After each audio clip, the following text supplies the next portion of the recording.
You know, there's a lot of you right now out there who have been through so much. And in going through so much, you've lost hope. And you've got the sense of when is it going to end? And you've got the sense of how much hardship do I have to bear? And yet here you are. You're still rising. You're still trying. You're still growing. And I'm so proud of you. I really am. I know you've gone through so much. I know that you've had such huge struggles, but I want to tell you that your struggles are not in vain. That what you're doing is something so profound and so amazing. You are an alchemist transmuting density through your body. But there's a call right now. There's a call to you to just engage with this energy. But I've got to draw your awareness to it because this energy on the planet is unfamiliar to so many of you.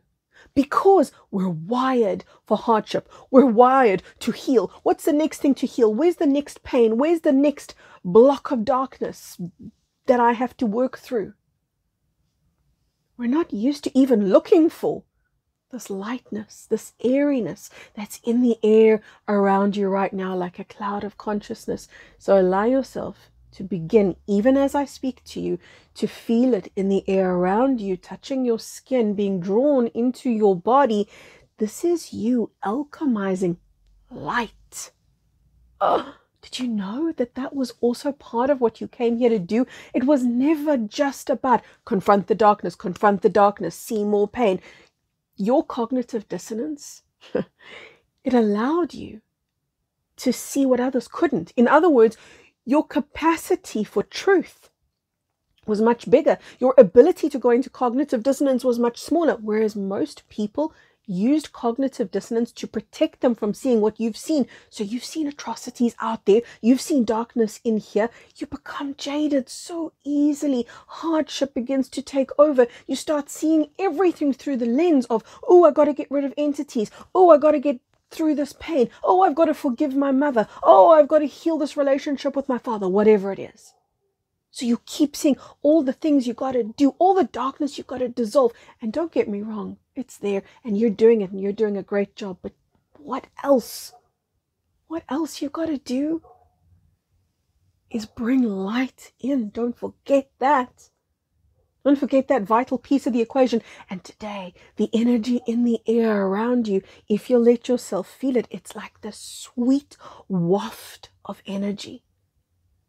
And it's soft because it's compassion and it's love and it's nurturance and it's this cosmic divine mother coming in, reminding you that you're also here for light.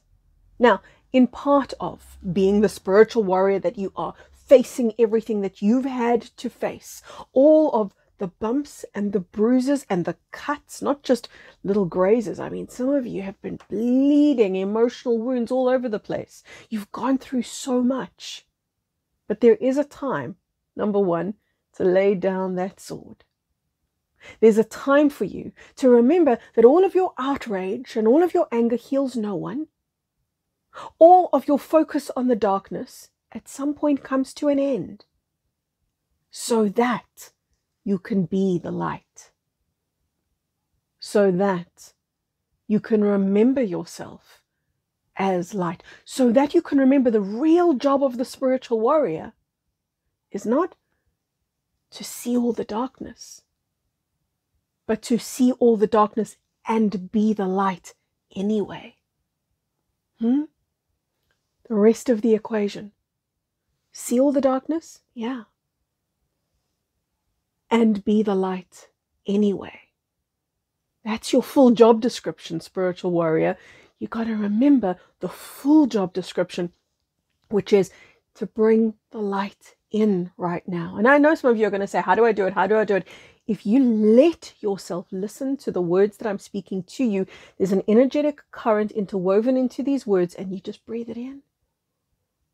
And you take the silent moments that I'm giving you, and you understand that in the silent pauses, there's energy. And you let yourself just softly, gently breathe it in. Imagine that there is this cloud of consciousness up against you, touching your skin. And it's this soft, cosmic rain of beautiful, nurturing love, reminding you of your innocence, peace, and purity and innocence. So soft, so sweet. Can you feel, for many of you, can you feel how this challenges you to accept and meet this new energy? Because we've grown accustomed to meeting darkness, dissolving darkness, working at that level. We've grown accustomed that now we've got to shift gears and go, what? This is also what I'm here to do, but this feels so good. Are you telling me that I'm just here to be in this light for a little bit? Yes, because your ability to absorb this light is exactly what the planet needs right now. Because you've been practicing with darkness. You've been practicing for this. You've been practicing what it is to not shrink away in the presence of something that's difficult.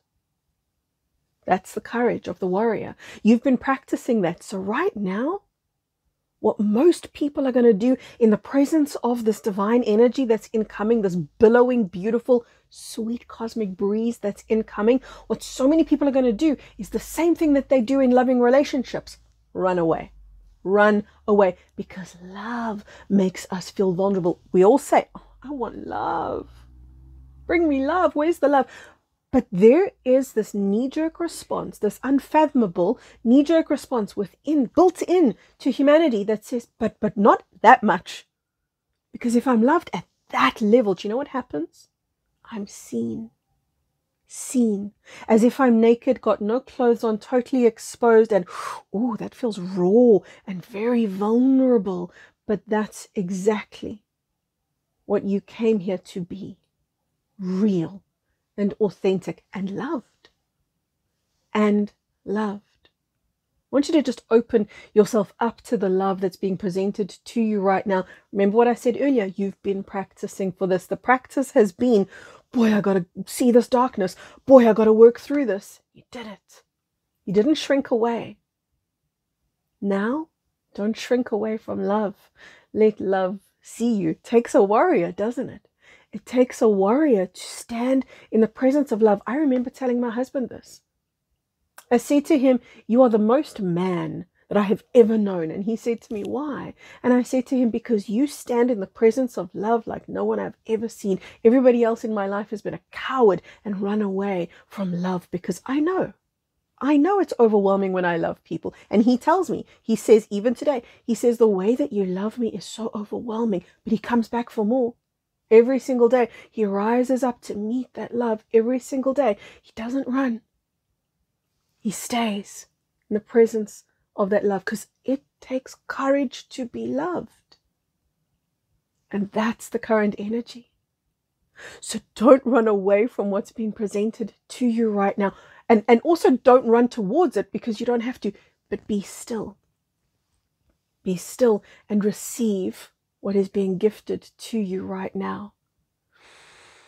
Beautiful breath will allow you to circulate this energy through your body, because that's so supportive. Circulating this energy through your body, as in moving this divine frequency through you. Can you feel, as I'm talking to you, how you're doing that? Can you feel how the energy that I was talking about, at first I said to you, it's here in the air around you. You kind of let it sink in through your skin. You felt that softness as I was talking to you. You began to open yourself. You had more courage. You opened yourself up a little bit more. Now I've said to you, okay, now circulate that energy. Move it through your body. Imagine lymphatic drainage. Imagine that beautiful movement of flowing lymph. Well, imagine this energy flowing through your body. You don't have to manually move it. Just feel. Almost like it's happening and you're just becoming aware of the happening. Thank God you're so empathic. Thank God you're so sensitive. Thank God you can feel things so deeply, because that allows you the power of connecting to this divine energy.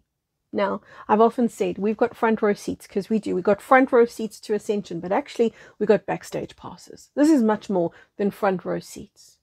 This is backstage pass, meaning we get to see beyond where humanity can see right now. And that's always been hard. It's always going to be hard, because people won't always understand you. Your family won't always understand you. Unless you're very blessed and your family's on the same page you are, you're going to feel different in the world.